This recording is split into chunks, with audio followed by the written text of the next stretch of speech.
Syria में विद्रोही गुट ने कब्जे का ऐलान किया है। आधिकारिक बयान में क्या कहा गया आप देखिए। असद शासन का अंत हो गया है, यह ऑफिशियली डिक्लेयर कर दिया गया है। असद देश छोड़कर भाग चुके हैं।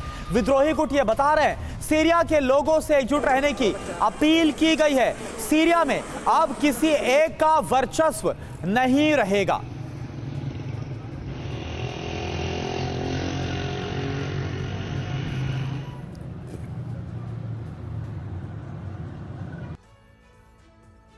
तो देखिए, सीरिया में तख्ता पलट हो चुका है। विद्रोही गुट की तरफ से क्या बयान जारी किया गया आपको बताते हैं। कई सालों का अत्याचार और उत्पीड़न, इसका अब सीरिया में अंत हो चुका है। यह कहा गया है बशर अल असद की सरकार गिर चुकी है। विनाश पीड़ा की विरासत छोड़कर असद देश से भाग चुके हैं, यह कहा गया है आधिकारिक बयान में।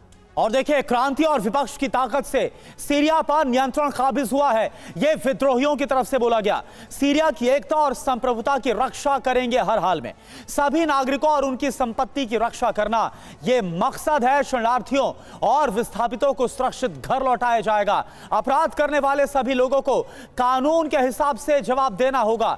सीरिया पर अब किसी एक का अधिकार नहीं होगा। सत्ता हस्तांतरण तक सीरियाई प्रधानमंत्री पूरा कामकाज देखेंगे। अतुल भारद्वाज सर, अब आपसे मेरा सवाल है कि क्या बशर अल असद, और जिस तरह से अब प्रधानमंत्री की तरफ से वहां पर बयान सामने आए हैं, बशर अल असद के वहां से जाने के बाद क्या आपको लगता है कि वहां पर एक स्थिरता, एक स्टेबिलिटी, एक शांति आ गई है, या फिर जो इससे पहले हम चर्चा कर रहे थे कि जो गुट है, विद्रोही गुट, उनके बीच भी एक वर्चस्व की लड़ाई देखी जा सकती है कि कौन वहां की सत्ता पर काबिज होगा?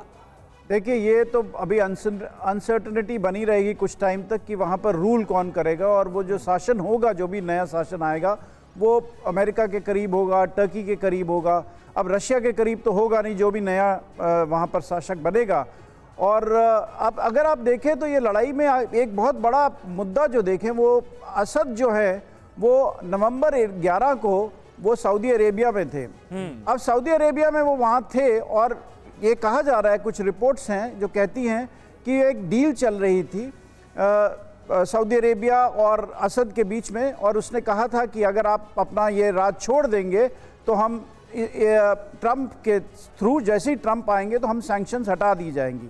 तो जितनी भी ये जिस तरीके से ये असद गए हैं यहाँ से बाहर, जिस आसानी के साथ रेबल फोर्सेस आगे बढ़ी हैं, ये क्लियरली लग रहा है कि कहीं पर कोई संधि भी हुई है। और ये संधि हुई है और इसके चलते हुए असद ने छोड़ा है। और यहाँ एक बड़ा क्लियर साइन दिखाई दे रहा है।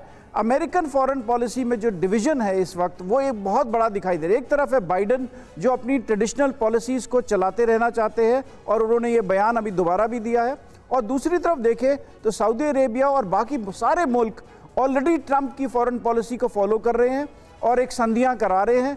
ट्रंप कभी भी इस फेवर में नहीं है कि वो सीरिया में अमेरिकन फोर्सेस कंटिन्यू करें, और जो पहली ट्रेडिशनल बाइडन एडमिनिस्ट्रेशन जिस तरीके से सीरिया को हैंडल कर रही थी, वो हैंडल करती रहे।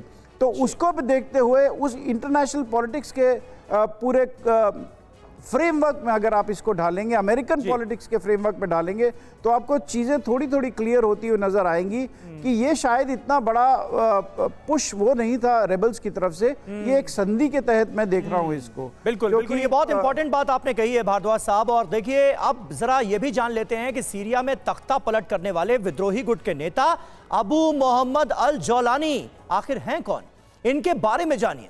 विद्रोही गुट हयात तहरीर अल शाम, जिसे HTS कहा जाता है, ये उसके नेता हैं।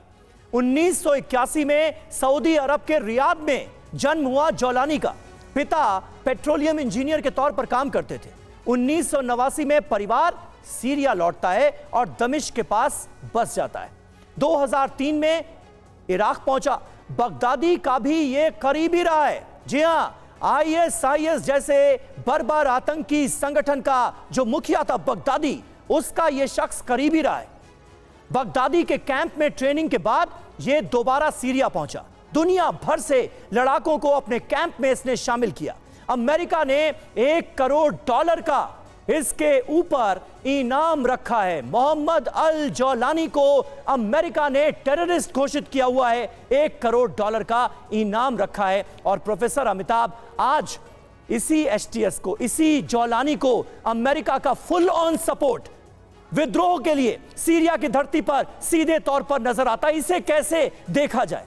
ये गुड टेररिज्म, बैड टेररिज्म वाली जो थियरी दी जाती है, उसके मद्देनजर अगर आप बता सकें।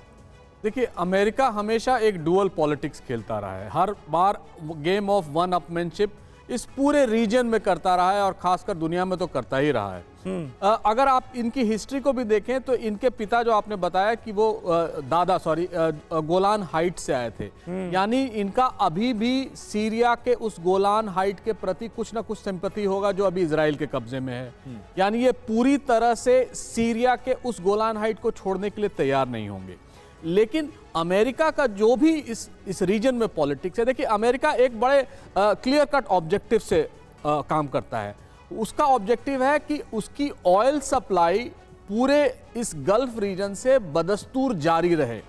इसको जो भी फैसिलिटेट करेगा, चाहे वो सऊदी अरेबिया के डिक्टेटर हो, इराक में सरकार गिराना हो, लीबिया में गद्दाफी को ख़त्म करना हो, सीरिया में असद को ख़त्म करना हो, ये उसका ऑब्जेक्टिव है और इसके लिए वो किसी हद तक जा सकता है। जिस तरह से आप बता रहे थे कि ये अलकायदा में पहले थे, अलकायदा से इन्होंने एक HTS बनाया और फिलहाल इन्होंने बड़े क्लियर कट शब्दों में कहा है कि हम ये चाहते हैं कि सीरिया में धार्मिक सहिष्णुता बनी रहे।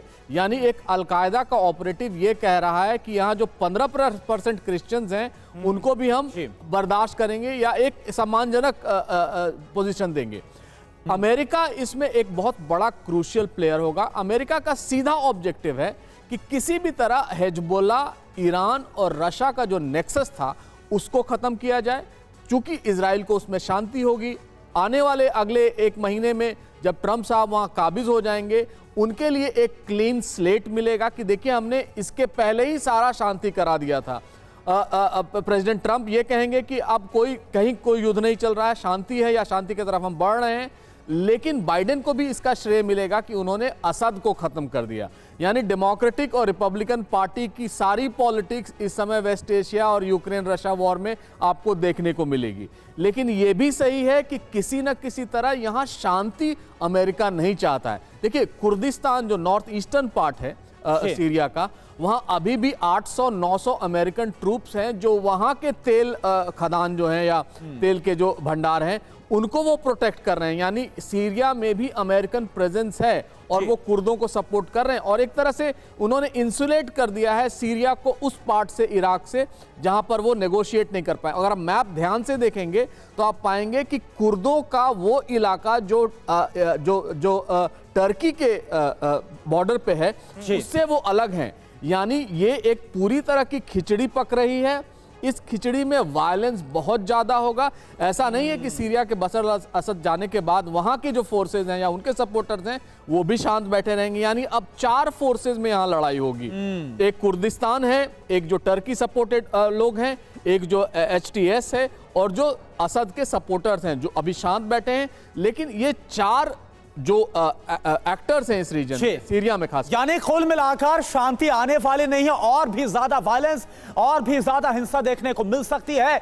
ये जो 4 गुट है विद्रोहियों के, इनके बीच में हिंसा देखने को मिल सकती है।